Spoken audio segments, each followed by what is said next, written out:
I'm 30, female. My husband, Matt, is 32, male. We've been married for 3 years, and after some time, we decided it was the right moment to start a family. We were both excited when we found out I was pregnant. The pregnancy went pretty smoothly, and we were thrilled to welcome our daughter, Rose, into the world. Matt was amazing throughout the whole process, and we could not wait to meet our little girl. I had a lot of support from my family and friends, but there was one person who was making things a little more complicated. My mother-in-law, Addison, who is 60, female. Claire, 30, female, is my sister-in-law. We have been best friends since middle school. We've been through so much together. And even when I married Matt, our friendship did not change. We spent holidays together, hung out all the time, and were just really close. Over time, though, things got a little tricky between us, especially with Claire struggling with infertility. Claire and her husband had been trying to have kids for a few years, but were not having any luck. She's been through a lot with the whole infertility journey, and I have always tried to be supportive. It was obvious how hard it was for her, and I felt for her every time she had to hear news of someone else's pregnancy. When Matt and I announced we were expecting, I could tell Claire was hurt, but she never said anything directly. I could sense her sadness, but I tried my best to give her space while also enjoying the pregnancy. It was tough because I did not want to make her feel worse, but I also did not want to feel guilty about my own happiness. So after a smooth labor, Rose was born, and Matt and I could not have been more excited. I was still feeling the emotional roller coaster from the birth when Matt stepped out for a little while to grab something from the car. And that's when my mother-in-law, Addison, came in. She likes to tell people what to do, and she often doesn't know when to stop. Addison came in to meet Rose and gave me a quick hug. She was excited to see her new granddaughter, and I was happy to have her there. But then she said something that completely threw me off. Instead of saying anything about how beautiful Rose was or how proud she was to be a grandmother, Addison looked me dead in the eyes and said, "You know, it would really be best for Claire if you stopped having more kids. She's been struggling with infertility, and it's only fair to give her a chance to catch up." I was stunned.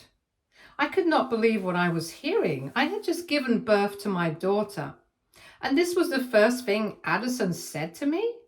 I didn't even know how to respond. I was holding my newborn baby, and here was my mother-in-law telling me to stop having kids to make things easier for Claire. I was in shock. Addison did not stop there. She kept going on about how hard it was for Claire to watch me have children when she was struggling to get pregnant. She even said if I wanted to be considerate, I should just stop having kids for a while. She was so sure that it would make Claire feel better, as if my own family planning had to be put on hold to make things easier for Claire. I felt like she was putting me in this impossible position, asking me to make a huge decision based on someone else's struggles.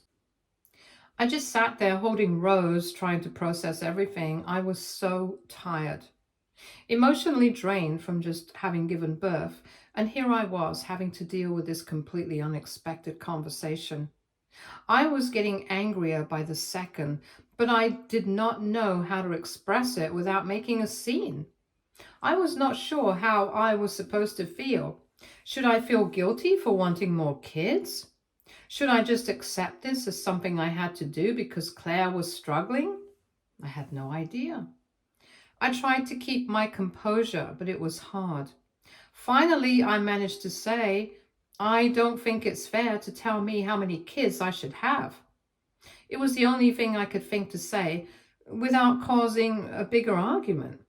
But Addison did not really respond the way I hoped. She tried to backpedal a little, but it did not feel genuine. She still seemed to believe that it was the right thing to say, and it made me uncomfortable. The rest of the visit was tense. Addison spent a lot of time holding Rose, making comments about how she looked like Matt, but I could feel the tension in the air. I did not want to bring up the conversation again, but I also could not shake the feeling she was just waiting for me to agree with her. I just wanted to move on and focus on my baby, but every time I looked at Addison, I could not help but think about what she had said. When she finally left, I felt relieved. I needed some space to think, to process what had just happened. I had never been so caught off guard in my life. It felt like she was asking me to make a decision that was not hers to make. And it was hurtful. I did not know if I was being unreasonable or if she really had overstepped. But I couldn't stop thinking about it. Matt had been out of the room when all of this happened, and I did not even know if I should tell him. Part of me felt like he should be the one to address his mom, but at the same time, I did not want to make him feel like he had to defend me. I decided to reach out to Claire directly. She was my best friend, and I thought we could talk through it. So I called Claire the next day. I was hoping she would be a bit more understanding. Given everything that's going on with her infertility, I wanted to ask if she truly felt that way about me having kids. If she really thought I should stop, and if Addison had maybe been speaking to her. I knew it was a touchy subject, but at that moment I needed to know where Claire stood.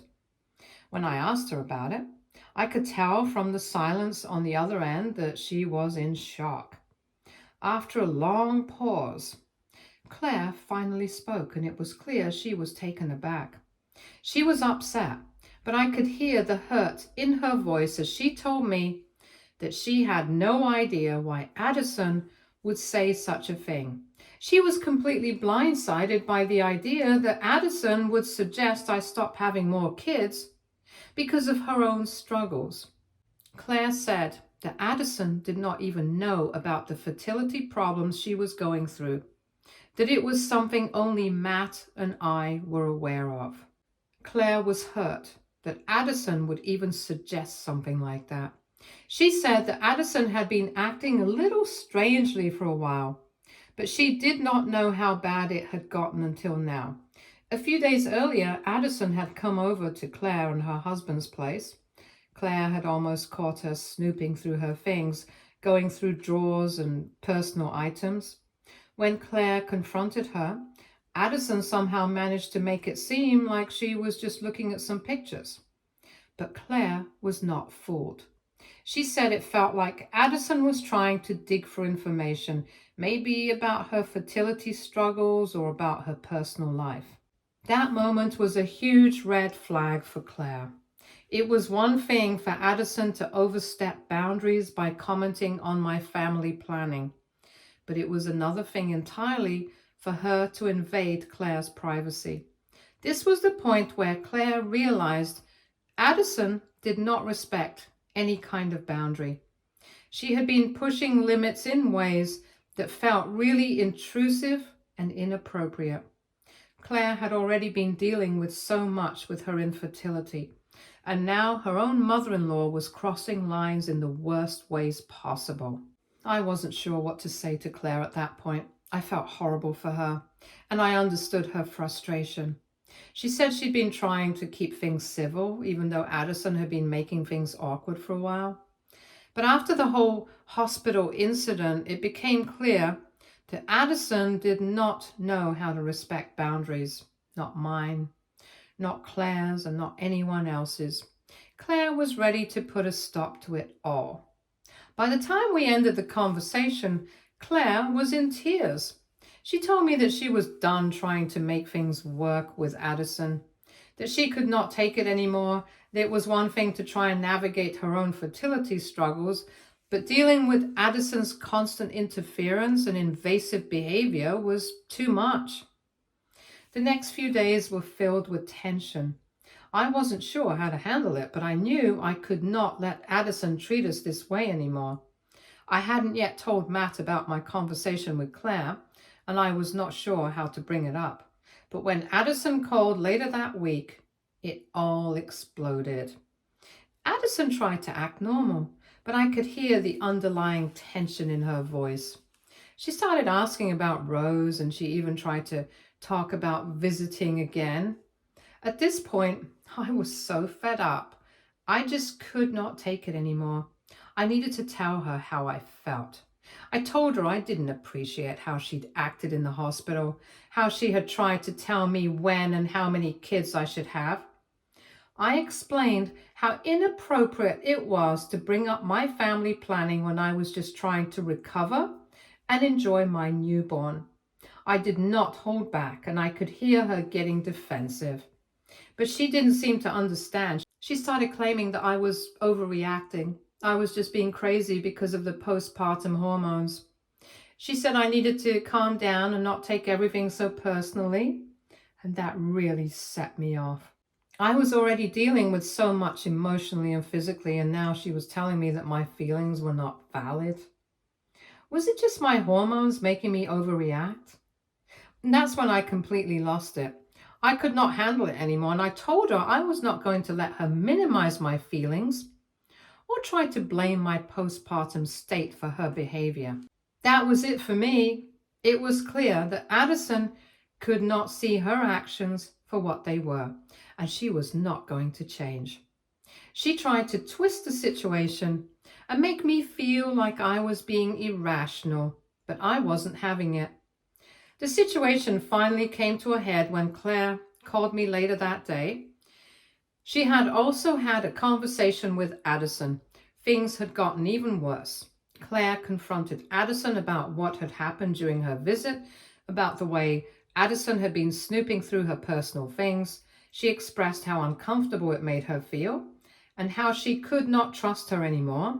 It was a huge argument. Claire brought up what Addison told me, and to that, Addison said I was overreacting because of my pregnancy hormones. In the end, Claire and I agreed that Addison had crossed too many lines. We both agreed that enough was enough. We could not let Addison continue to invade our lives and treat us like this. Claire had been trying for so long to keep the peace. But after everything that had happened, especially the hospital incident and the snooping, she realized it was time to cut ties with Addison for good. I called Matt to tell him what had happened, and as expected, he was furious. He hadn't realized the full extent of Addison's behavior, and he was angry that she had treated me that way, but also that she had been so invasive with Claire. He agreed with our decision to cut her off. We both knew it was not going to be easy, especially since she was his mom, but he knew that she was not respecting boundaries or treating us with the respect we deserved. And so Addison was cut off. Claire and I both agreed that we could not have her in our lives anymore. It was a tough decision, but we knew it was the right one. We needed to protect ourselves and our families from her toxic behavior. There is still a little doubt. I feel bad for Matt because, of course, it will be hard for him to completely cut off his mother. But this seems to be the only option that would make sure that there's minimal drama. So, AITA for cutting off my mother-in-law after everything that happened? Or did I overreact because of postpartum hormones? Update 1. After we decided to cut Addison off, things got more dramatic than I expected. For the first couple of weeks, it was actually kind of peaceful. There was no more drama from her, no more overstepping. Claire and I finally felt like we could relax and breathe, but it did not last long. Addison did not take kindly to being cut out.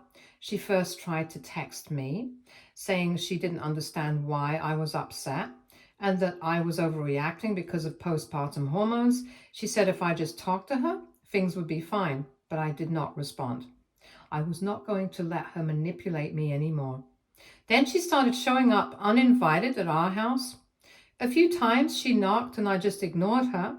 I wasn't ready to deal with her, but then she started calling, texting, and leaving voicemails. In one voicemail, she said if I did not let her see Rose, I'd regret it for the rest of my life. She claimed she was worried about the family dynamic and that cutting her off was going to hurt everyone. I did not respond to that either. Matt, of course, got caught in the middle. He's always been the peacemaker between us, but even he was starting to see that Addison was not going to listen to anything. He tried to talk to her, but when he set boundaries, she turned everything on him. She said he was weak for letting me make the decisions. That was when I started to see how deep the problem went. Addison did not just want a relationship with us. She wanted control. Addison texted Claire saying that she did not know what was wrong with her, but that she was heartbroken over what had happened. She said that she didn't understand why we were being so harsh. But once again, she made it all about her, as if we were the problem. Claire was done. She told her off and said that we were not going to put up with her disrespect anymore. Then, a few days later, Addison showed up at my door, uninvited. She didn't knock, just rang the doorbell, used a key that she was not supposed to have, and walked in. I was holding Rose, and I could not believe it. I told her to leave immediately, and she started crying, saying that she wanted to see her granddaughter, and that we could not just cut her out like that. But I was not backing down. I told her to return the key and leave, or I'd call the police. She left, but not without saying that one day I'd regret pushing her away. That statement stuck with me because it showed how entitled she felt. She honestly believed she could just force her way back into our lives. Since that day, things have been calmer, but there's still a lot of tension. Claire and I are both still processing everything, and I know it's going to take time to get over all of this. Claire's been struggling with her own issues, especially with her fertility problems, and dealing with Addison's actions did not help. But we both realized we could not let Addison continue to treat us like this. It was not healthy for either of us. Addison has tried to reach out a few more times, but I am done responding. I don't want her in our lives unless she's willing to respect us and our boundaries. I don't think that's going to happen anytime soon. The whole situation has been exhausting. I just want peace for my family. But I know that means I have to stand firm. This is about protecting my relationship with Matt, my daughter, and myself. It's been hard, but I believe it is the right decision. I am done letting Addison's toxic behavior affect us. Things may settle down eventually, but for now, I am focused on my family and making sure we are all okay. Hopefully, Addison will get the message. But if she doesn't, we'll keep moving forward without her. Update 2. It has been a few months since we cut Addison off, and I want to share what's happened since then. Things have not been as simple as I hoped, and I didn't expect the situation to get this complicated. At first, everything seemed calm. After I told her I would call the cops on her if she didn't leave our house, there were no surprise visits, no calls, no texts. It was actually pretty peaceful for a while. I thought maybe she had understood that we were serious and respected our decision. But things started to heat up again. It all began with a text from Matt's brother, Ethan, 28 male. He asked if Matt had heard from their mom lately. At first, Matt was not sure what he meant, but when he asked, Ethan said Addison was acting strange. Apparently, she had been trying to get him to talk to us and convince us to change our minds. It sounded like she was spiraling and could not accept the fact that we did not want to deal with her anymore. Matt was upset to hear that, especially since he hadn't really been in contact with her after we cut her off. He was trying his best to handle it, but it was really hard for him, and he knew we should not change our minds given everything that had been happening. Addison had crossed so many lines, and there was no way I could just let things go back to normal. Still, Matt seemed upset, and I can't blame him for that. Then, things got worse. I found out that Addison had reached out to my aunt and tried to get her to talk to me. She told my aunt that I was pushing Matt away and making him choose between his family and me.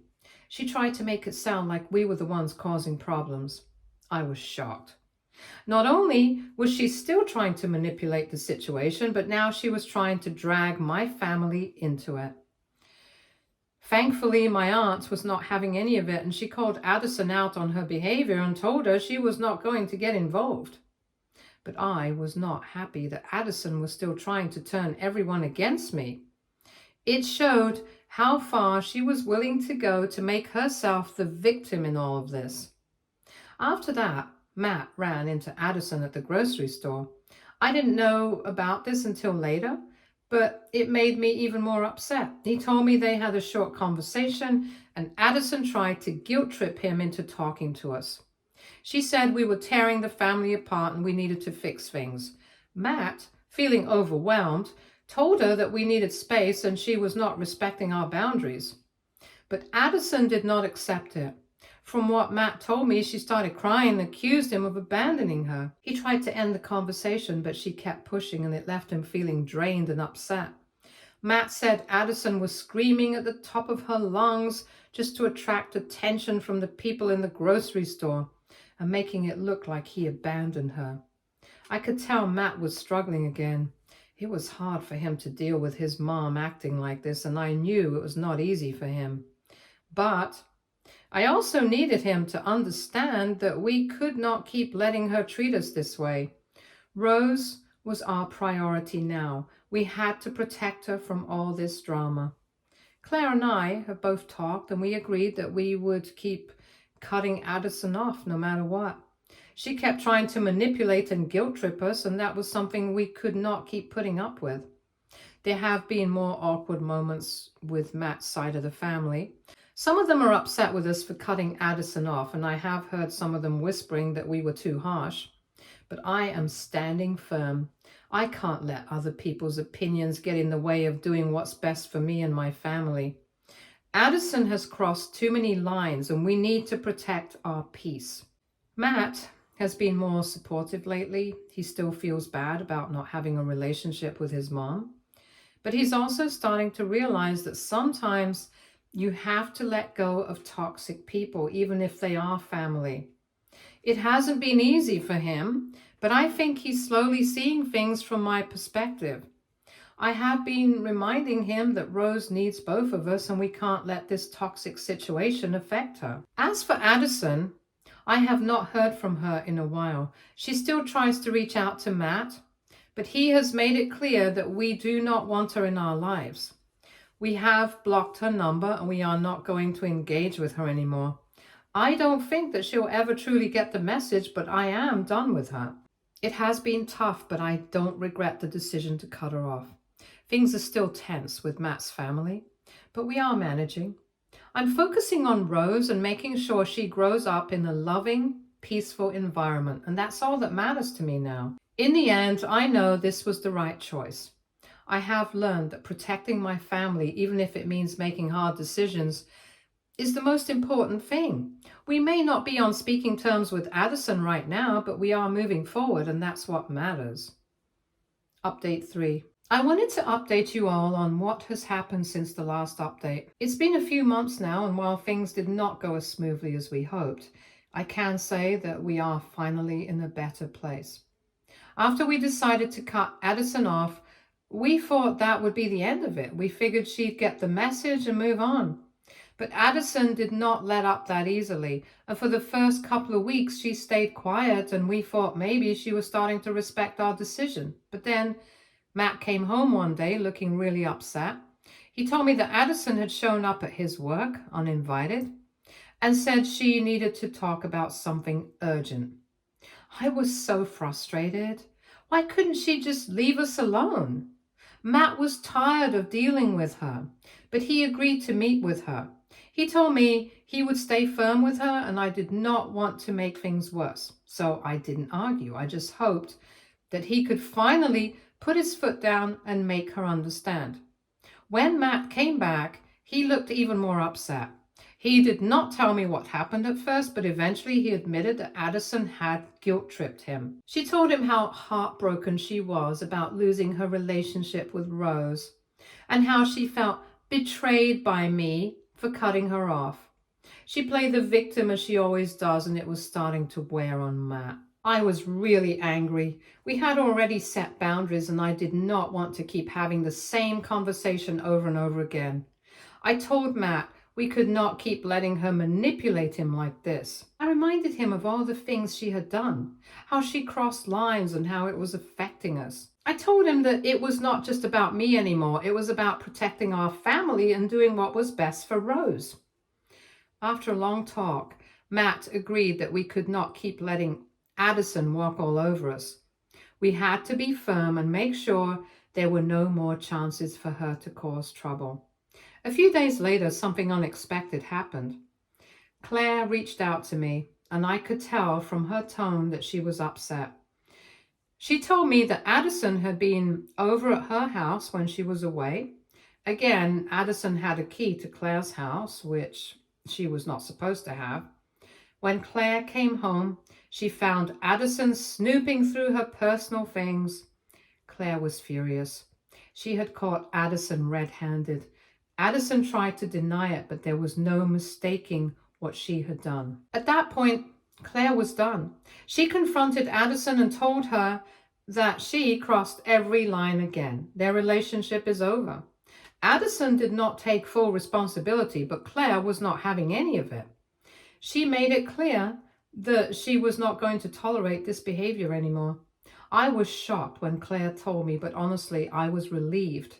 It seemed like Addison's behavior had finally caught up with her, and Claire was just as fed up as I was. We both agreed that it was time to cut Addison off for good. No more second chances. In the next few weeks, things were tense. Matt and I made it clear to his family that we were not going to have any more contact with Addison. He spoke to his relatives, who had been trying to stay neutral, and told them that they needed to respect our decision if they wanted to have a relationship with us.